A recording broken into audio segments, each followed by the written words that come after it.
We are learning chilling new details about communication failures surrounding the assassination attempt against former President Donald Trump.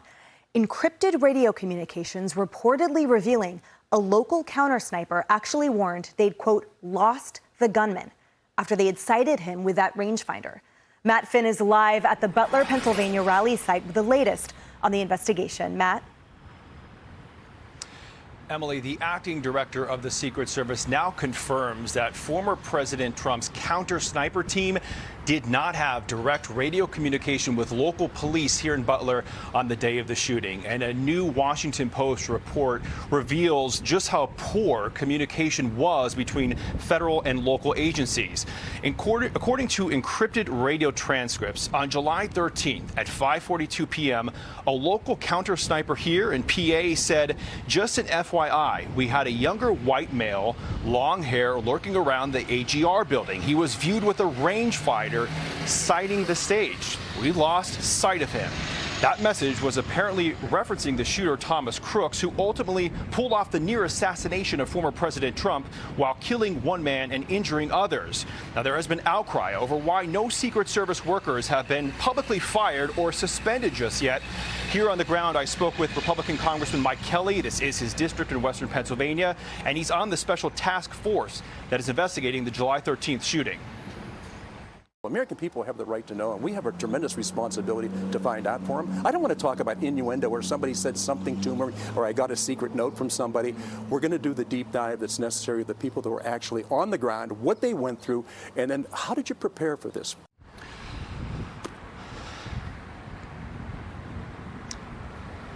And Congressman Kelly is urging everyone to take a breath because he promises that task force will come to this site, and he promises the country that everyone who needs to be held accountable will be.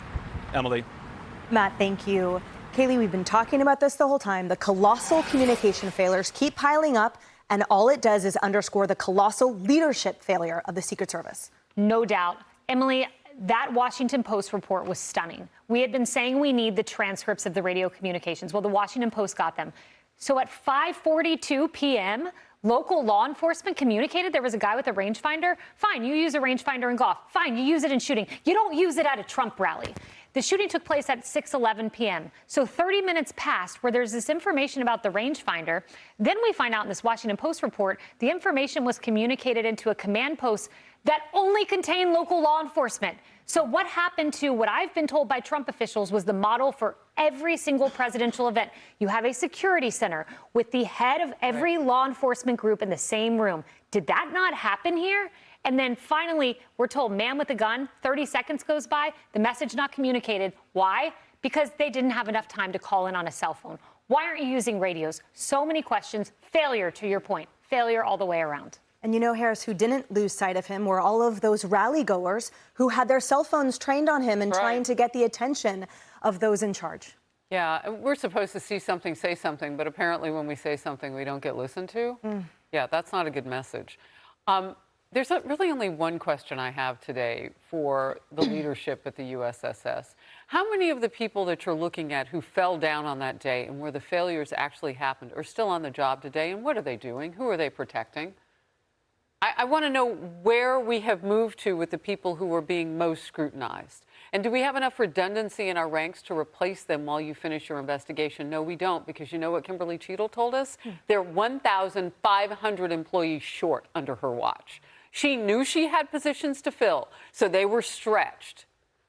They were stretched. So even if they wanted to take some of these people out of the field, we don't have potentially the redundancy that we would need to keep people safe. And this isn't just about our candidates as president. These are about any of our elected leaders. We know that the enemy wants to cause chaos, and so they are targeting us. And we have enough enemies around the globe now. We don't need a piece of paper that says, well, today is Trump and Iran's day. It's everybody all day long. That's right. So get ready. That's right. And Guy, focusing on this particular point, which I feel is so disturbing, and it's the erosion of the relationship between the Secret Service via leadership and local law enforcement, because President Biden doesn't leave the White House without the support and the dependence on local law enforcement who bravely and steadfastly support the Secret Service all throughout the country, every day, all day, with all the protectees. And here we have leadership that's just been throwing them under the bus and trying to blame them for their failures. Yeah, I think the locals felt scapegoated unfairly in the very early days when the now erstwhile leader was trying to sort of cast blame everywhere but on herself and her own agency.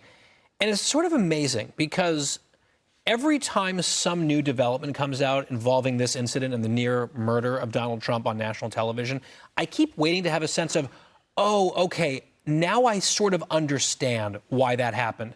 And yet each new piece of information makes it more unbelievable, less understandable. It's shocking how many different levels of failure there were here. It's like he hid the gun in advance. He did the flyover with a drone in advance. They spotted him, an hour in advance. They lost sight of him and radioed in. And somehow Donald Trump was allowed on the stage. At every step, this should have been stopped, and it wasn't. Near murder of Donald Trump and the actual murder of Corey Compertori, Carly. And the other thing is, to everyone's points here, we need these answers right now, because right now there are many protectees under the protection of the Secret Service who thus far we've seen no leadership whatsoever made any change other than Cheadle. It's so true. I feel like we have learned so much and nothing at all when it comes to what happened on July 13th. And when it comes to the communication issues between local police and Secret Service, you can't have everybody on the same radio channel, I am told, because that would be chaotic. But what you could do was have a local guy embedded with the Secret Service. So when they get the call, hey, we're seeing something suspicious, you could then communicate that much more effectively person to person with the Secret Service agent who could then go check it out or alert the immediate detail around former President Trump or anybody that the Secret Service is protecting. So that's one thing. The other thing is we don't know anything about the shooter or a motive yet.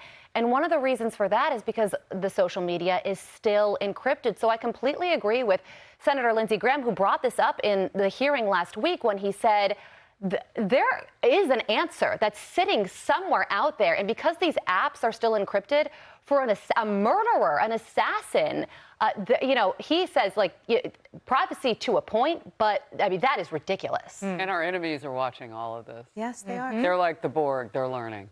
Speaker McCarthy told us on Friday that when he and his excellent team land somewhere, his Secret Service hands a radio to the local law enforcement, so it ensures seamless communication. That's leadership. Hey everyone, I'm Emily Campagno. Catch me and my co-hosts Harris Faulkner and Kaylee McEnany on Outnumbered every weekday at 12 p.m. Eastern, or set your DVR. Also, don't forget to subscribe to the Fox News YouTube page for daily highlights.